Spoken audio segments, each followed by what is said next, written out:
નમસ્કાર, આપ જોઈ રહ્યા છો મુંબઈ સમાચાર ડિજિટલ ન્યૂઝ અને આપની સાથે છું હું મેહુલ ઝાલા. વાત કરીએ સૌથી મહત્વના સમાચારની.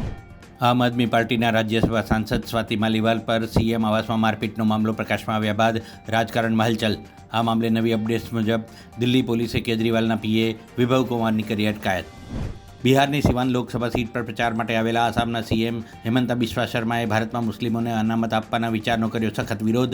જો તમે મુસ્લિમોને અનામત આપવા માંગો છો તો પાકિસ્તાન જાઓ, મહેરબાની કરી આરક્ષણ ત્યાં આપો. શર્માએ કહ્યું કે હિન્દુ ધર્મના આધારે આરક્ષણની મંજૂરી આપવામાં નહીં આવે. મતદાનના અંતિમ આંકડામાં સરેરાશ 6.7% વધારો થતો રહે છે, આશંકા ઊભી કરે છે.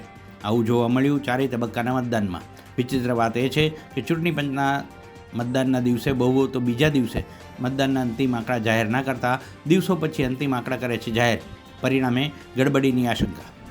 કચ્છ જિલ્લાના રાપર તાલુકાના કાનમેર રણ વિસ્તારમાં 13મી મેના રોજ મીઠાની જમીન મુદ્દે થયેલી અથડામણમાં મોટો અપડેટ. ઘટનામાં યુવક પર હુમલો કરનારા 16 આરોપીઓની ધરપકડ. આ ઘટનામાં ગંભીર રીતે ઇજાગ્રસ્ત થયેલા યુવકનું થયું હતું મોત. રાજ્યમાં લાંબા સમય બાદ ઇન્કમટેક્સનું મેગા સર્ચ ઓપરેશન. અમદાવાદ વડોદરામાં 20થી વધુ જગ્યાએ આઈટી વિભાગ દ્વારા કરાઈ તપાસ.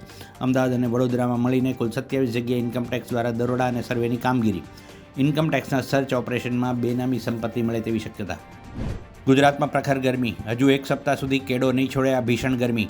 હિંમતનગર, અમદાવાદ, કચ્છ, અમરેલી, રાજકોટ, ગાંધીનગરમાં તાપમાન 44 ડિગ્રી પાર. દિલ્હી પણ ભીષણ ગરમીમાં ધગધગે છે. રાજનીતિક પાર્ટીઓ, નેતાઓ પ્રચારમાં રેબઝેબ. લખનૌની શાનદાર જીત બાદ પોસ્ટ મેચ પ્રેઝન્ટેશનમાં રાહુલ કહેતો નજરે આવ્યો કે હવે તેમના સસરા અને પોતે એક જ ટીમમાં છે. હવે આગામી વર્લ્ડ કપમાં બંને મળીને શર્માજીના દીકરાને સપોર્ટ કરશે. આઈપીએલ 2024માં શનિવારે રમાનાર રોયલ ચેલેન્જર્સ બેંગ્લોર અને ચેન્નાઈ સુપર કિંગ્સ વચ્ચેની મેચમાં વરસાદનો ખતરો. પ્લેઓફની ચોથી ટીમ બનવા માટે ચેન્નાઈ સુપર કિંગ્સે જીત મેળવવી પડશે, જ્યારે બેંગલુરુએ સારા નેટ રન રેટ સાથે જીતવી પડશે મેચ. તો આ હતા અત્યાર સુધીના મુંબઈ સમાચાર ડિજિટલ ન્યૂઝ.